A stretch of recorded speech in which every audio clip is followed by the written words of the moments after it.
After setting some piranhas on a boy's testicles, Wednesday Addams is sent to Nevermore Academy to live out the rest of her high school days. One of the main reasons I kind of approached the show was because of the trailers made it look interesting. She kind of joins the school which is filled with werewolves, sirens, and other special ability kids, even one who has the abilities of Medusa, like a Gorgon or something like that. And then you kind of have this mystery aspect in there as well. Obviously, Jenna Ortega, she's like this up and coming star. She looked like she'd be really good in this. So I was kind of willing to give her a chance. And honestly, maybe the only saving grace of the show is Jenna Ortega. Now, that's not to say everything is terrible, but for a show with such a great premise that has so much to offer with the werewolf aspect, the vampire aspect, the supernatural side of things, you kind of think the show's very basic in its execution. There's not much surprise here, there's not many twists that you won't see coming. There's actually one twist that I was able to predict like 4 or 5 episodes before it came into play. And considering it was like one of the main ones, it became a very boring show to watch at certain points. Now, like I said, Jenna Ortega's Wednesday is great. She really captures that sort of dry humor at points. You know, she's able to convey emotion even when she's like stone-faced, you know, all cold inside. And she plays the role with great efficiency. She's a great character and all that stuff. But it is truly outside of that. The show doesn't have much upholding it.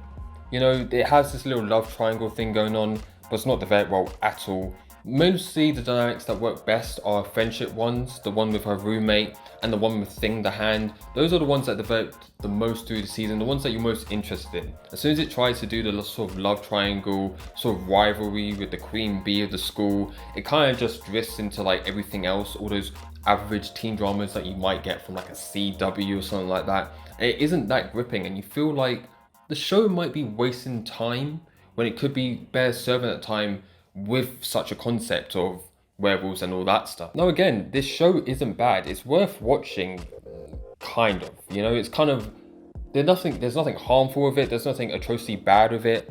But it kind of feels like Netflix had this rather random mystery show that they wanted to put out there to appeal to their teen audience, but knew there was nothing really gripping about it. So they got this established IP with the Addams family and kind of just put Wednesday in there. And it really stands out because there is an episode dedicated to the Addams family.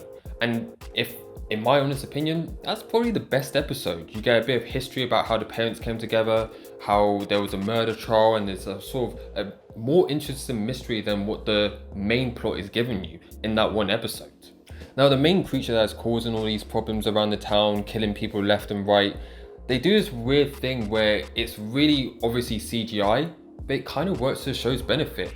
Having the creature be so uncanny makes it more scary.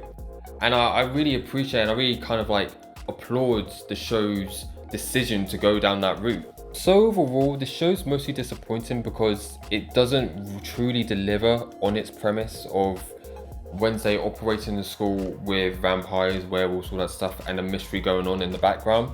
However, the show's still enjoyable. There is some enjoyment to be had. The characters are nice, they're watchable. Jenna Ortega does a really good job as Wednesday. She really gives a top performance. And do I think it should come back for season 2? Maybe. If you change the setting that Wednesday's in and maybe give us something a bit different, give us some better characters to bounce off, then maybe you can create a more compelling season 2. Overall, if I was to give this series a rating, I could give it like a 6 out of 10. You know, it's perfectly fine. I don't think there's anything special about it, which is the main downfall. I feel like with a show like this, there should have been something special. Anyway, thanks for watching this review on Wednesday. Comment down below if you've seen it. What did you think? Did you think it delivered on its premise, or do you think it could have given a little bit more? Comment down below, like, comment, subscribe, and we'll see you next time. Peace.